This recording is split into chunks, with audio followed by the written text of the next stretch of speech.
सबसे पहला कौन समाज की कौन समाज की कौन समाज की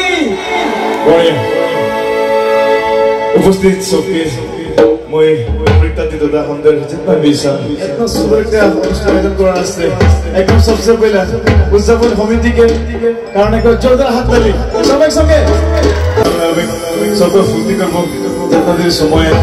सब नाचबो एक संगे गाबो ভাল লাগে